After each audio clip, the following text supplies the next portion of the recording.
Thank you for tuning into the Buyer's Guide podcast, where we talk all things property and finance.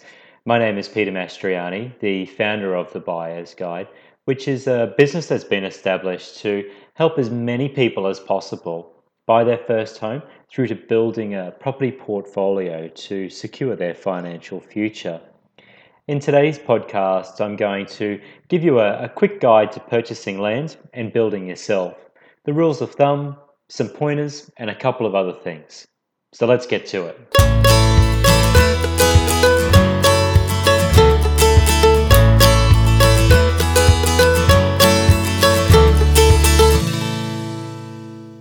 You've searched high and low and just cannot find something that's you. The big attraction of building is that you really have an opportunity to create something that's going to be fit for your purposes and needs and to the style of which you like or perhaps are accustomed to. Something that you feel could perhaps become an extension of yourself. So the process really starts by sourcing and procurement of the land. Next comes getting the plans drawn up and getting them through the local council building approval process. Look, there's potential delays at each stage of the process that you go through. Budget blowouts are particularly common as well. The costs of building a home are generally fraught with unaccounted for expenses. Fittings, fixtures, gardenings will all be on cost. So be very mindful of what the true completion cost will be. So consider these 4 points of your dream house as they're going to have a huge impact on the total cost of your build. Firstly, will be the cost of the land and the landscaping upon completion of the build, the overall size of the dwelling that you're intending to create, the interior and the exterior finishes that you wish to have, and the amenities, the creature comforts of your house, the furnishings and the appliances and the things that you also need. Now, when it comes to the actual land, blocks are often priced almost the same in new land releases, with slightly higher costs usually associated with larger or more level blocks. However, construction costs can vary significantly due to sloping or odd shaped blocks, which can have a big impact on costs because of the preparation and the groundwork that will be required prior to the actual construction. Ideally, the house should suit the block as opposed to trying to force a house plan that really isn't fit for purpose. When choosing a block, you really want to ensure that it's zoned for the residential purposes and there aren't any restrictions in terms of easements, which could cause, a headache or two when the plans are getting approved. Drainage and fire protection are also aspects that you need to factor in. Smaller blocks are likely to mean higher density housing, which could also impact on your privacy and the serenity that you're hoping to create. Cheaper housing on the city fringe, though, is you need to weigh up because it's going to be balanced by higher transportation costs. You've got your car maintenance, fuel, obviously time, and public transport costs as well. There would be a trade-off. In terms of what you get for your housing dollar further out of the city, but you also perhaps have a longer commute to work. So you've got to weigh those factors up to consider whether or not it's going to be worth it for you. Obviously, the larger the house build, the more it'll cost because of the additional use of the materials required. Interior and exterior finishes will also obviously significantly impact the cost. And when it comes to building, really the sky's the limit. There's so many choices out there of what you can create will only really be limited to your imagination. Now, it's important to point out that you should not only consider the upfront costs, but you have to be mindful that you have ongoing costs as well. And a bigger house will mean bigger utility bills because there's more heating, cooling, and lighting that you'll be using. So another factor to consider. Or if you're thinking about putting in a pool or an additional bathroom, Different amenities that you do choose will have a big impact on the overall feel of the place. And again, the more add-ons you choose, the bigger the construction bill will be. Looking outside of your home, what perhaps is happening in the surrounding suburb? What are the future facilities being planned? What mobile internet and TV coverage is available, perhaps?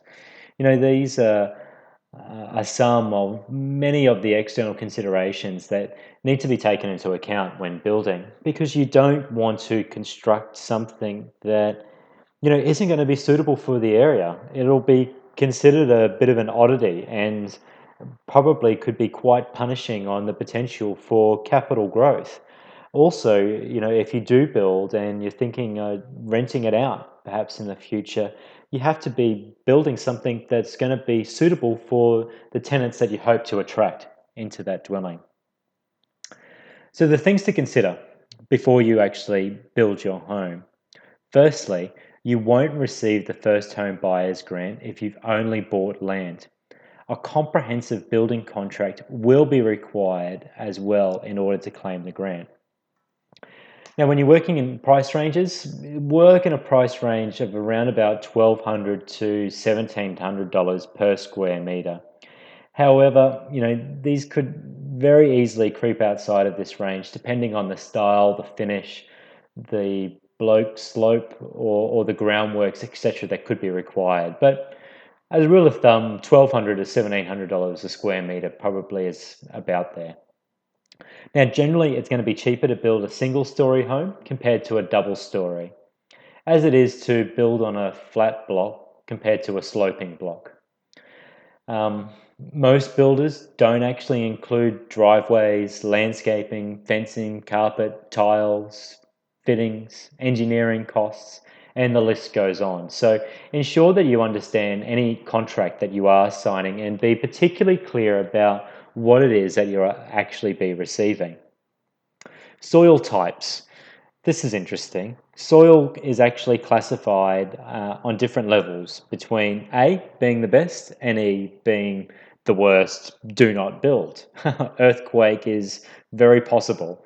Now, look, the type of the classification of the soil can actually add thousands of dollars to the cost of your build.